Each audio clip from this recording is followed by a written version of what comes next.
আসসালামু আলাইকুম। একটা ডানা কাটা পাখি যার সামনে সবুজ মাঠ থাকে, উপরে নীল আকাশ থাকে, কিন্তু সে ছটফট করে উঠতে পারে না। কেন জানেন? তার পাখাটা বাঁধা থাকে। প্রচন্ড মনোবল থাকা সত্ত্বেও যে পাখা মেলে উঠতে পারে না, যার পাখা দুটো স্থবির হয়ে থাকে শুধু একটু সাহায্যের হাত বাড়ানোর জন্য। পাখিটার একটু সাহায্যের প্রয়োজন, পাখিটার একটু সহানুভূতির প্রয়োজন। আজকে এখানে অনেক এরকম ডানা কাটা পাখি আমরা রয়েছি, যাদের পাখাগুলো কাটা। আমাদের মনোবল দরকার, আমাদের পাশে কারো দাঁড়ানোর প্রয়োজন। আমি আজকে অনেক আবেগ আপ্লুত। জীবনের প্রথম মেধার মূল্যায়ন পাচ্ছি। এত বড় একটা অনুষ্ঠানে আমাদেরকে সংবর্ধনা দেওয়া হচ্ছে। আমার জন্মের সময় আমি যে ঘরে জন্মেছি সেই ঘরে কেরোসিন তেল ছিল না। মেয়ে হয়ে জন্মেছি বলে আমার দাদা কেরোসিন তেল এনে দেয়নি। আমার আম্মু খুব কষ্ট পেয়েছিলেন, অনেক কান্না করেছেন। তখন আমাকে বুকে জড়িয়ে নাকি প্রত্যয় করেছিলেন আমাকে মানুষ করবেন। যদিও এত দূর আসার পেছনে আমার মায়ের আর আমার বাবার অবদান অনেক বেশি। কোনো জমি জমা ছিল না, কিছুই ছিল না। শুধুমাত্র তাদের মনোবলের উপর ভিত্তি করে এত দূর আসতে পেরেছি।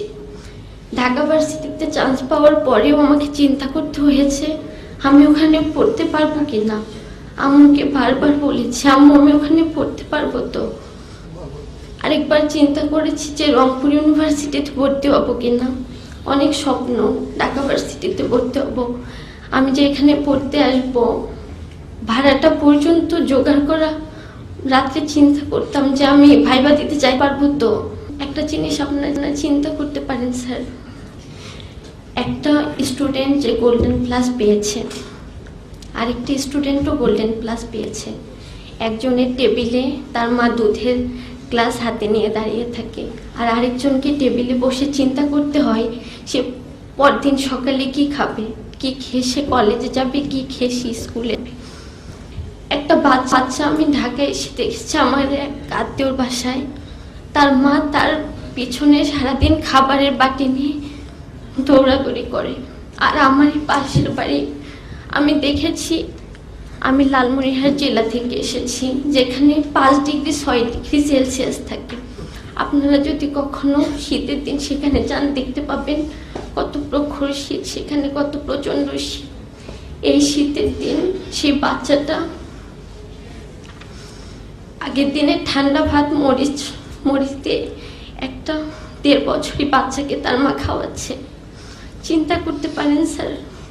আর আরেকটা বাচ্চা যে খাবে না হরলিক্স, নুডলস, মিষ্টি, তার পিছনে নিয়ে ঘোরা হচ্ছে, সে খাবে না, তাকে জোর করে খাওয়ানো হচ্ছে। এই যে বৈষম্য, এই যে গোল্ডেন প্লাস, কিভাবে মূল্যায়ন করবেন আপনারা? একজন খাবার পাচ্ছে না আর আরেকজনের পিছনে খাবার নিয়ে দৌড়াদৌড়ি করা হচ্ছে, কিভাবে মূল্যায়ন করবেন স্যার?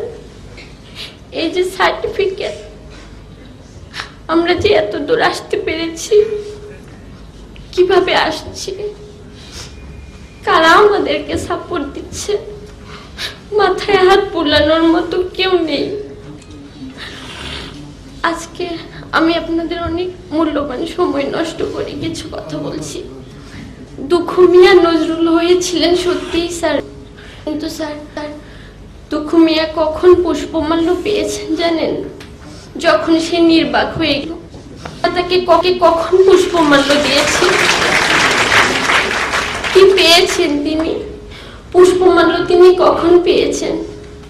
তার যখন পুষ্পমাল্য পেলে তার ভালো লাগতো, তার অনুভূতি সে জানাতে পারত, তখন আমরা তাকে কারাগারে রেখেছি, তখন তিনি কারাবাস পেয়েছেন। আর আমরা যখন তাকে পুষ্পমাল্য দিয়েছি তখন তিনি স্থবির হয়ে গেছেন। তখন আর তিনি কিছু বলতে পারেননি, কিছু পেয়ে যাননি, কিছুই চিকিৎসা কোনো কিছুই তিনি পাননি। সেই দুঃখ মিয়া, সেই কাজী নজরুল ইসলাম, আমরা কাজী নজরুল ইসলামের মতো হতে চাই স্যার, কিন্তু দুঃখ মিয়ার মতো কষ্ট পেতে চাই না। পুষ্পমাল্য আমরা নির্বাক হয়ে পেতে চাই না। আপনারা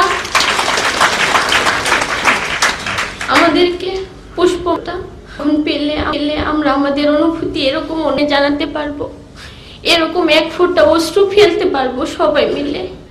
তখন আপনারা আমাদের পুষ্পমাল্যটা দিয়েন। আমাদের সবারই দায়িত্ব। বাংলাদেশে তো অনেক ব্যাংক আছে, কত বিত্তশালী মানুষ আছে, কত কোটিপতির আছে, কেউ তো এগিয়ে আসে না। এরকম একটা ব্যাংক আমাদের জন্য এগিয়ে আসছে। আমি তাদের প্রতি আন্তরিকভাবে কৃতজ্ঞতা প্রকাশ করছি। তারা আমাদের পাশে এসে দাঁড়িয়েছেন, উষ্ণতারা হাত বাড়িয়ে দিয়েছেন, একটা ডানাকাটা পাখিকে আকাশে উড়বার স্বপ্ন দেখিয়েছেন। আপনারা আমাদের স্বপ্নের সাথী হয়ে দাঁড়িয়েছেন। আজকে যদি এখানে এই অনুষ্ঠানটা কোনো সংবাদ মাধ্যমে প্রচারিত হয়, আমি বলতে চাইব, সমাজের বিত্তশালী মানুষ আপনারা একটু এগিয়ে আসবেন।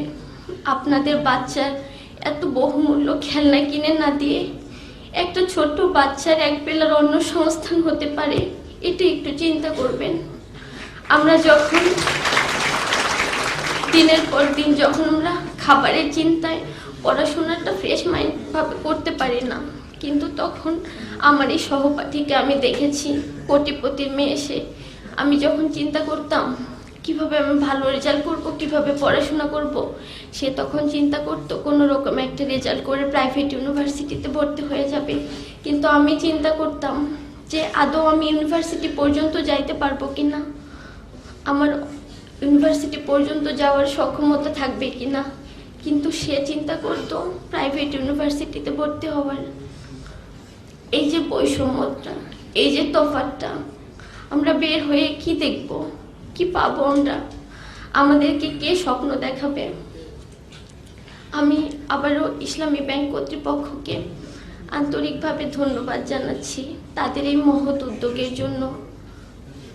স্যার, আমি দুঃখিত, আপনাদের অনেক মূল্যবান সময় নষ্ট করছি। ধন্যবাদ সবাইকে। আসসালামু আলাইকুম। Such rare talents like Afroza are scattered far and wide of this country. If we can extend a helping hand to them, of course they will contribute to the development of the country as well as to the Muslim Ummah.